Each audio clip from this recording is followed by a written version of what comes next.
Iki wis iso iki. Wis iso.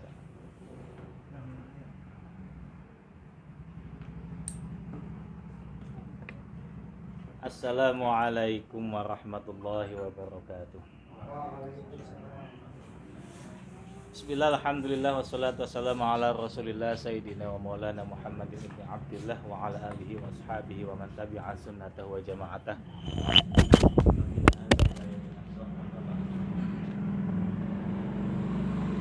Sahabat-sahabat sekalian,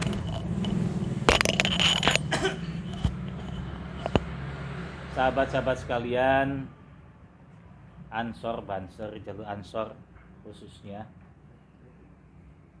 pengurus anak cabang Ansor Setu yang dirahmati Allah Subhanahu wa taala. Alhamdulillah malam hari ini perdana kita melakukan kegiatan yang insya Allah penuh dengan keberkahan, yakni ngaji bareng. Saya nggak tahu konsepnya ini, pokoknya malam ini kita ngaji mulai aja udah. Nanti habis ini baru kita bahas lah. Yang penting harus diawali dulu. Yang namanya kebaikan itu ya harus diawali. Karena kalau nanti nunggu harus dirumuskan rapat dulu, nanti nggak selesai malah kakean rapat, kebanyakan rapat nggak ada actionnya, nggak mulai. Makanya malam ini kita mulai. Sebenarnya pembicaraan ini sudah beberapa hari yang lalu saya sama Gus Hasan. Kita bikin pengajian, kata Gus Hasan sudah ada setiap malam Selasa katanya. Kitabnya Fathul Qorib. Terus beliau nawarin saya kalau mau ngaji apa. Ya, baru tadi sore ding nanya, mau ngaji apa Gus? Apa, saya juga bingung ngaji apa ya gitu kan. Ya wis lah, Tangkihul Qaul aja.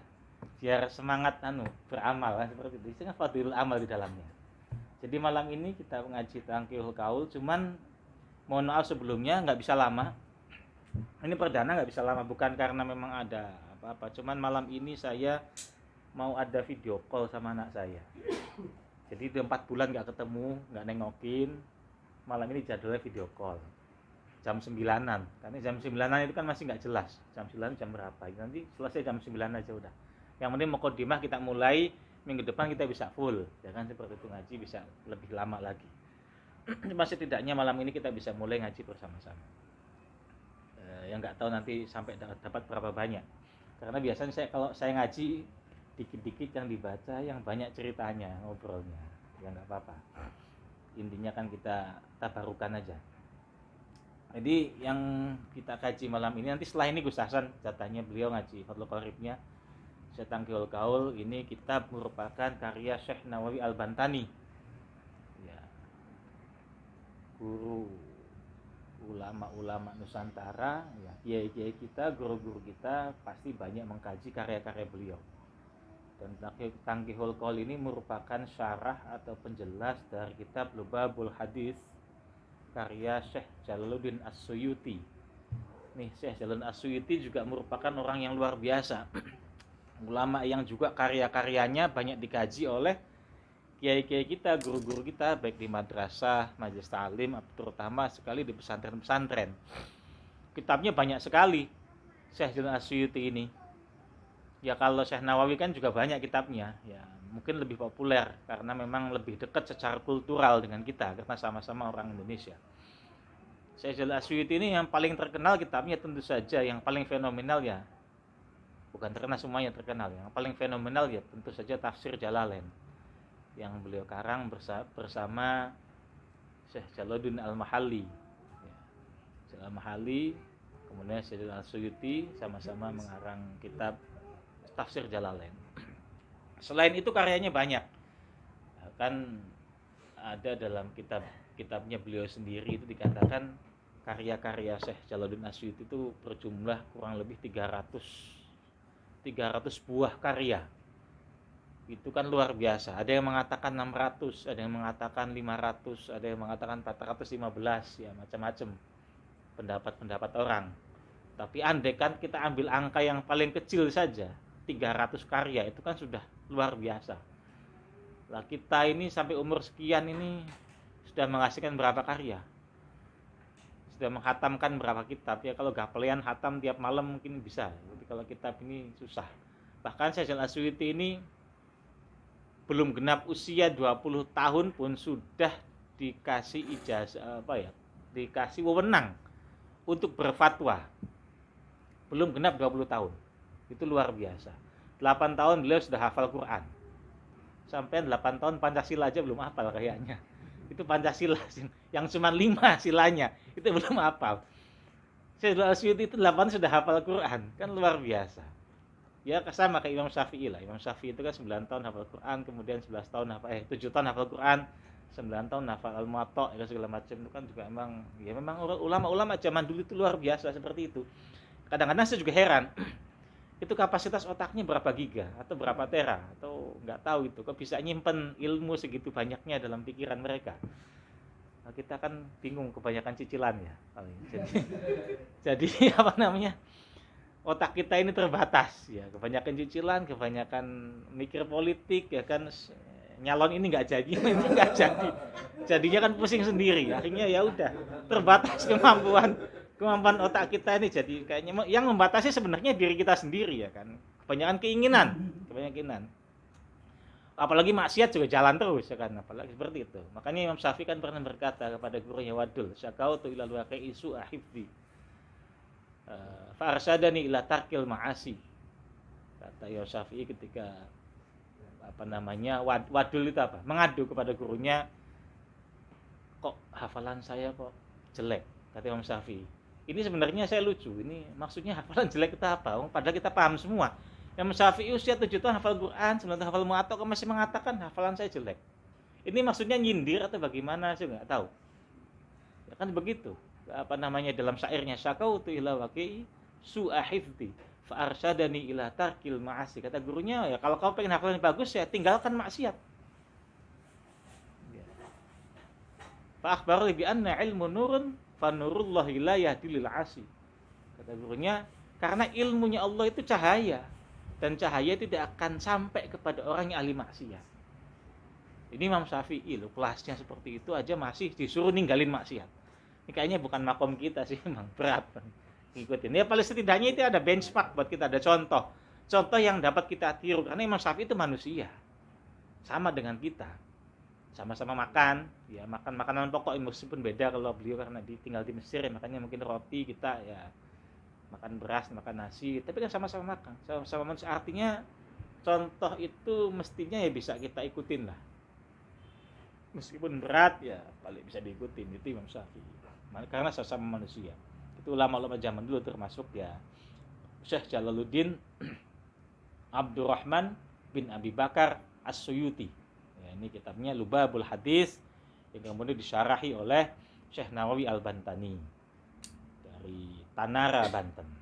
Nah, kita coba mulai, tapi sebelum mulai mari kita berkirim hadiah Fatihah kepada Rasulullah sallallahu alaihi wasallam, kemudian kepada para anbiya wal mursalin, syuhada sholihin, sahabat tabi'in, dan khususnya kepada Syekh Jalaluddin As-Suyuti dan Syekh Nawawi Al-Bantani. Semoga ilmu yang kita baca, yang kita kaji, yang kita mutolaah pada malam hari ini senantiasa bermanfaat untuk kita semua, baik di dunia maupun di akhirat. Ala hadhihi niyyah wa fi kulli niyyah salihah. Ila hadrat Nabi Mustafa Sayyidina Muhammadin sallallahu alaihi wasallam wa ala alihi wa ashabihi wa azwajihi wa dzurriyyatihi ajma'in. Syai'ul lahum al-Fatihah. A'udzu billahi minasyaitonir rajim. Bismillahirrahmanirrahim. Alhamdulillahirabbil alamin arrahmanir rahim maliki yaumiddin. Iyyaka na'budu wa iyyaka nasta'in ihdinas siratal mustaqim siratal ladzina an'amta 'alaihim ghairil maghdubi 'alaihim waladdallin. Amin. Bismillahirrahmanirrahim. Qala al-mu'allif rahimahullah ta'ala wa nafa'ana bi 'ulumihi wa amatana bi asrihi wa 'ada 'alaina barakati. Amin ya rabbal alamin. Saya kalau ngaji pakai kacamata baca ini. Karena kalau enggak pakai saya enggak, ini gambarnya bukan, tulisannya kabur, burung. Ya tanda sudah tua ini sebenarnya. Tanda sudah tua. Ini kacamata juga bukan kacamata saya ini sebenarnya tuh. Ya dipakai pas ya wis lah, dipakai aja. Gitu. Karena kalau pakai kacamata saya kelihatan tua. Ya sebenarnya agak males pakai kacamata. Bismillahirrahmanirrahim. Alhamdulillahilladzi ja'ala ahaditsan nabiyil mustafa fil ihtida'i mithlan nujum. Ini enaknya gimana ya? Saya artikan per kata kayak di pondok apa general saja kayaknya. Hah? Per kata tapi enggak bawa kitab itu. Per kata enggak bawa kitab ya apa iki? Terus nek nggawa kitab kono ya per kata pas lah, nek enggak nggawa kitab kan ya Pegel dhewe aku jane iki. Oh iya, belum dikasih tahu ya, Cak. Enggak apa-apa. Berarti minggu depan bawa kitabnya. Tangkil Call. Kita mengenakan tipis lah, murah iki. Bismillahirrahmanirrahim. Alhamdulillah, saya sekali puji. Ini alanya alil istighraq, artinya sekabehane. Karena alif nanti macam-macam, ada alil dhihni, ada alil istighraq, segala macam lah. Alhamdulillah segala puji kita kagungane Gusti Allah alladzi ja'ala kang dadekake sapa Allah hadisan nabi ing pira-pira hadis nabi al-mustafa kang terpilih. Jadi saya bacanya cepat tapi nanti saya jelaskan. Ya kan sampean enggak nggo kitab kok. Saya alon-alonnya percuma. Lagian sih kalau wis meh jam 09.00 iki. Jane kuwi jane. Sebenarnya itu sebenarnya. Ya. An-nabi al-mustafa kang terpilih fil ihtida'in dalam nuduhake mislan nujumi in dalam nompo pituduh mislan nujumi kaya piro-piro bintang. Jadi ini kalimat pembuka. Ya pasti dalam pembuka ada bismillah, di atasnya kan ada bismillah, dalam kitabnya ada bismillahirrahmanirrahim sesuai dengan sabda Nabi kullu amrin dzibalin la yubda'u fihi bismillahirrahmanirrahim fa huwa aqta. Fi riwayatin kullu amrin dzibalin la yubda'u bil hamdalati fa huwa aqta. Maka pasti dalam kitab-kitab ada tulisan bismillah dan kemudian dilanjutkan alhamdulillah. Karena setiap kebaikan kata Rasulullah yang tidak diawali dengan bacaan bismillah ataupun basmalah maka aqta, terputus dari rahmat Allah Subhanahu wa taala. Ya kan sayang kita sudah berbuat kebaikan, beramal soleh, tapi ternyata tidak mendapatkan rahmat dari Allah Subhanahu wa taala. Maka pasti kita awali dalam segala sesuatunya bismillah. Apalagi kalau ceramah kan pasti ceramah itu bismillah, alhamdulillah, wassalatu wassalamu ala rasulillah, itu pas banget udah. Ada bismillahnya, ada hamdalahnya, ada sholawat kepada Nabi, seperti itu ya. Karena semuanya adalah perintah, ya bismillah perintah, sholawat, hamdalah perintah, sholawat juga perintah. Innallaha malaikatahu yusholluna 'alan nabi ya alladzina amanu shollu 'alaihi wa sallimu taslima. Allah bersholawat, malaikat bersholawat, kita pun diperintahkan bersholawat. Maksud kita enggak mau bersholawat kan sombong sekali. Kita sebagai manusia kok tidak mau bersholawat sedangkan Allah dan para malaikat pun bersholawat. Wa syahadu lan naksane ingsun anstune kelakuan iku la ilaha ora ana pangeran wajib disembah iku maujud illallah Gusti Allah. Wa anna sayyidana wa anna Muhammad lan stune kanjeng Nabi Muhammad iku rasuluhu dadi utusane Allah alladzi kang a'tahu kang aweh sapa Allahu ing nabi asrarul ulumi ing pira-pira rahasiane ilmu. Jadi Allah itu memberikan kepada Rasulullah asrarul ulum, tidak cuma sirrul ilmi, cuma asrarul ulum. Ya bedanya kalau asrar itu kan jamak dari sir, ulum juga jamak dari ilmu. Jadi yang diberikan Allah kepada Nabi itu rahasia yang sangat banyak atas beberapa ilmu, bahkan semua ilmu. Ya makanya rugi bagi kita kalau ada kesempatan untuk belajar mendapatkan ilmu kok kita tidak segera meraihnya, cepat-cepat meraihnya. Makanya saya pribadi terus terang kalau masalah ngaji ini ya cukup senang. Saya lebih senang ngaji gini daripada ceramah Jani. Ceramah itu 1 jam bicara di panggung atau 1,5 jam di pajak. Saya sebenarnya agak kurang menikmati, sejujurnya seperti itu. Paling menikmatinya pas nerima amplopnya doang. Itu baru bisa menikmati. Tapi pas ngomong itu ya karena begini, saya kadang-kadang nggak pede kalau ceramah itu. Nggak pedenya kenapa? Kadang-kadang saya ngomong itu belum tentu apa yang saya omongkan saya jalani. Kita disuruh, wah ayo sedekah dengan ikhlas. Saya sendiri nggak sedekah kadang-kadang. Ya. Sholat malam yang rajin, saya sholat malamnya bolong-bolong. Kan ceramah kan mesti harus kayak gitu. Mengajak orang untuk seperti itu. Cuman kadang-kadang saya sendiri nggak melakukan apa yang saya omongkan, itu yang bikin saya nggak pede. Makanya kadang-kadang saya nggak begitu nyaman dengan ceramah itu. Yang mana mending lucu-lucu aja kalau ceramah sih. Ya karena kalau ngomong serius takutnya balik ke saya kan repot. Tapi kalau ngaji kayak gini kan saya nggak punya beban, tinggal baca. Membaca punya apa mualifnya kan seperti itu. Ya saya nggak ada beban harus seperti apa, tinggal baca doang. Ya. Makanya mending ngaji. Masuk di amplop ya apa-apa. lebih nyaman saya. Intinya seperti itu sih, karena ya satu itu, yang kedua juga dengan mengaji seperti ini kita mutolaah kembali dan akan mendapatkan. Sampai pernah rasain nggak setiap kali mutolaah terhadap satu kitab tertentu, hatta kitab yang tipis lah, itu biasanya kita mendapatkan suatu ilmu baru. Setiap kali mutolaah nanti ada ilmu baru, mutolaah ada ilmu baru, seperti itu terus. Ya saya ngaji Hidayatus Sibyan misalnya kan waktu kecil kan. Terus ngaji lagi nanti ada pemahaman baru lagi. Ya meskipun kadang-kadang tidak sesuai dengan teks yang ada pemahamannya, di luar konteks, tapi ya selalu ada ilmu-ilmu yang baru yang masuk. Sama dengan ngaji kitab Fathul Qorib misalnya. Mau ngaji berapa kali pun saya yakin akan mendapatkan suatu ilmu baru atau minimal pemahaman yang berbeda. Karena memang kalau gurunya beda ya sudut pandangnya pasti beda. Dan itu akan memperkaya hasanah keilmuan jenengan. Akan semakin banyak hasanahnya. Nah itu ya ilmu, itu semua datang dari Allah SWT. Makanya senang saya kalau ngaji kayak gini daripada ceramah ya, karena ngaji ya banyak ilmunya seperti ini. Nah ini Rasulullah dikarunia oleh Allah asrarul ulum, rahasia dari ilmu yang sangat banyak. Kita ya cukup lah ngaji, kadang-kadang kita ngaji nggak paham ya nggak apa-apa. Nanti insya Allah lama-lama juga akan ketemu sirnya ya, meskipun sedikit tapi lebih baik daripada tidak. Dengan seperti itu. Wassalatu lan rahmat ta'zim wassalamu lan keselamatan ala afdholi khalqihi ingatase luwih utama-utamane makhluki Allah. Rupane Muhammadin kanjeng Nabi Muhammad al-mab'usi kang den utus bil mu'jizati kelawan mu'jizat. Sholawat dan salam senantiasa tercurah, kalau bahasa bebas yang seperti itu.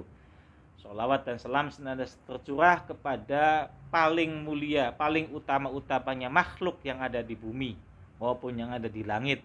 Siapa dia? Yaitu Nabi Muhammad SAW yang diutus dengan mukjizat. Jadi Nabi Muhammad itu diutus tidak tangan kosong, ada mukjizatnya, dan banyak sekali mukjizatnya Rasulullah. Terutama dan yang paling utama tentu saja adalah Al-Quranul Karim yang senantiasa kita baca. Salah satu keutamaan Al-Quran, kehebatan Al-Quran sebagai mukjizat Rasulullah. Mukjizat yang lainnya sudah nggak ada. Mukjizat Nabi Adam, Idris, Nuh, Hud, Soleh, Ibrahim, Ismail, Ishak, Yakub, Yunus sampai Nabi Isa. Itu ketika diutus oleh Allah kan pasti membawa mukjizat.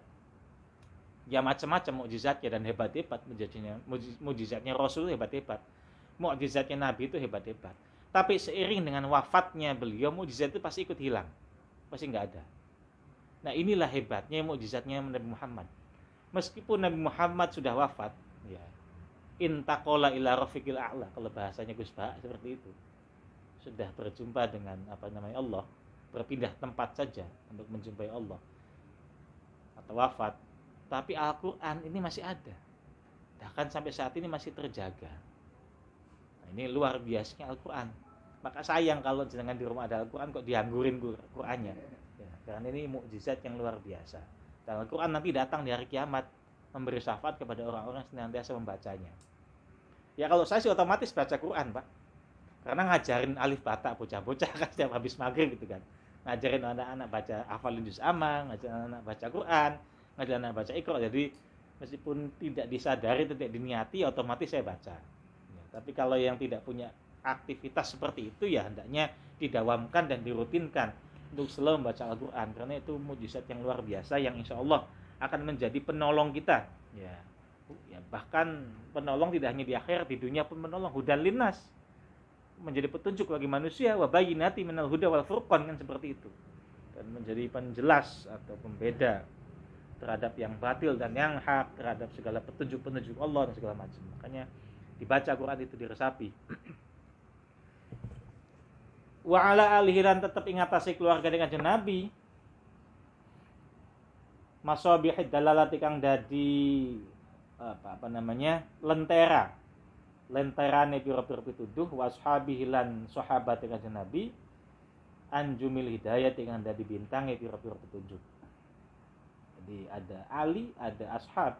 Kalau keluarga itu ada dua pengertian. Ada keluarga secara biologis ya kan, yaitu zuriyahnya Rasul, meskipun ada yang tidak mengakui itu. Kan itu versinya memang banyak. Jadi ya kalau kita sih meyakini, kita sebagai Ahlussunnah wal Jamaah meyakini bahwasanya Dzurriyyatur Rasul itu ya memang ada hingga saat ini. Yang kita kenal dengan Sayyid atau Syarif, bukan Habib. Ya Habib iya, tapi Habib itu derajat yang lebih tinggi sebenarnya. Tapi ya kalau dari turunannya apa namanya Sayyidina Husain itu ya Sayyid, kalau dari Sayyidina Hasan itu Syarif. Nanti derajatnya naik lagi menjadi Habib. Jadi mestinya agak lucu kalau ada anak kecil udah dipanggil Habib karena nggak pada makomnya, nggak pada tempatnya. Habib itu ya kalau sudah usianya sudah matang, ilmunya sudah mencukupi, sudah mumpuni, ya kan, sudah bijaksana dan segala macam, nah itu baru bolehlah dipanggil Habib. Udah 40 tahun ke atas atau 50 tahun ke atas boleh dipanggil Habib. Kalau masih muda, masih culun, apalagi masih preman, masih suka malakin kiai-kiai di pondok-pondok kan, datang keliling minta sarung, minta uang gitu. Ya jangan Habib dulu lah, Sayyid aja atau Syarif atau Y, ya kan. Kalau di Serbat panggilannya Ayib. Nah, Ayib. Seperti itu. Nah, kita meyakini itu ada, tapi memang ada sebagian saudara-saudara kita ya sesama umat Islam yang tidak meyakini bahwasanya Dzurriyyah Rasul itu ada. Mereka menganggap ketika peristiwa Karbala semua sudah habis, dibantai oleh pasukannya Yazid bin Muawiyah, hingga sudah tidak tersisa lagi keturunan Rasulullah. Ya itu urusan mereka lah, kita sih tetap yakin bahwasanya keluarga Rasulullah ada. Nah sedangkan sahabat itu dikatakan man laqiya nabi wa amana nabi wa mata bil iman. Sahabat Nabi adalah orang yang bertemu atau berjumpa dengan Nabi, kemudian beriman kepada Nabi, dan wafat dalam keadaan iman. Jadi 3 syarat itu harus terpenuhi. Berjumpa Nabi, beriman, wafat dalam keadaan beriman pula. Karena ada orang yang berjumpa Nabi, beriman, wafat murtad, tidak membawa iman, kan ada. Ada sahabat kita yang ketika hijrah pertama kali ke Habasyah, ke negeri Ethiopia, ada salah seorang sahabat yang kemudian dia murtad, tidak balik karena terkepincut mungkin dengan perempuan yang ada di Habsyi sana.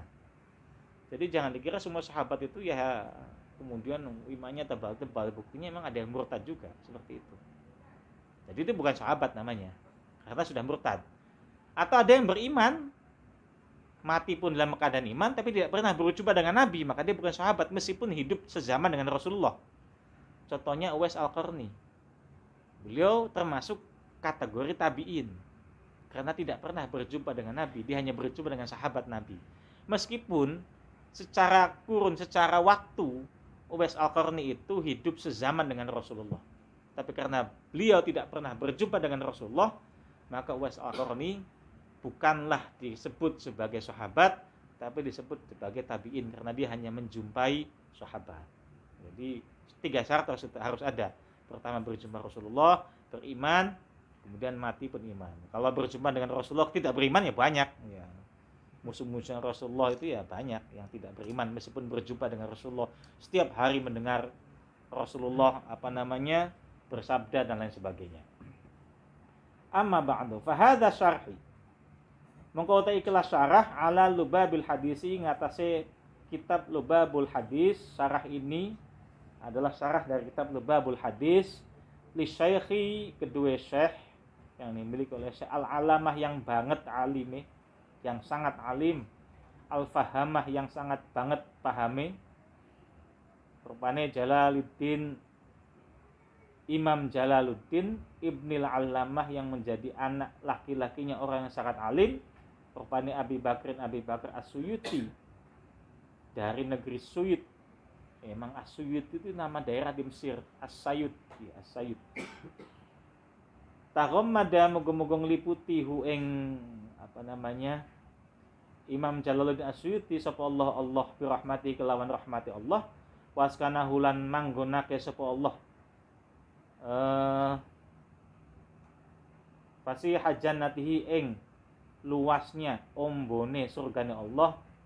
Sama itu ngarne sapa ingsun hu ing hadzal kitab hadza syarh tangkihul qauli ing aran tangkihul qaul al-hasisi kang al-hasis itu cepet. Al-hasis itu bisa dimaknai al-hasis itu serius, tidak main-main. Fi syarhi Lubabil Hadisi dalam penjelasan kitab Lubabul Hadis. Jadi kitab ini merupakan penjelas atau syarah dari kitab Lubabul Hadis yang dikarang oleh Al-Alim Al-Alamah Al-Fahamah Imam Jalaluddin As-Suyuti, dan dinamakan syarah ini dengan nama Tanqihul Qaul, karya Syekh Nawawi bin Umar Al-Bantani. Wallaha lan ing Allah as'alu nyuwun sapa ingsun wallahu alam bisawab. Karena waktunya sudah jam 9. Jadi mohon maaf tidak bisa lama-lama. Kebetulan ada kegiatan yang harus dilakukan. Mau video callan sama bocah sama anak, udah kangen 4 bulan nggak ketemu ini. Takutnya bukan apa-apa, saya sampai rumah udah selesai video callnya, bukannya apa-apa, takut dimarahin istri doang saya itu. Ya kalau masalah bocah kangen ya kangen bisa ditahan lah. Dimarahin istri kan repot, ketemu tiap hari kita kan. Jadi harus ngalah sedikit ini. Malam ini kita cukupkan pertemuannya. Mudah-mudahan bisa kita lanjutkan di pertemuan yang akan datang, dan mudah-mudahan yang sedikit ini bermanfaat untuk kita. Ala hadinnya Al-Fatihah. Bismillahirrahmanirrahim. Alhamdulillahirabbil alamin arrahmanir rahim maliki yaumiddin iyyaka na'budu wa iyyaka nasta'in ihdinas siratal mustaqim siratal ladzina an'amta 'alaihim ghairil maghdubi 'alaihim waladdallin. Wallahul muwaffiq ila aqwamit thoriq. Wassalamualaikum warahmatullahi wabarakatuh. Giliran Gus Hasan. Break dulu. Yang penting wis mulai.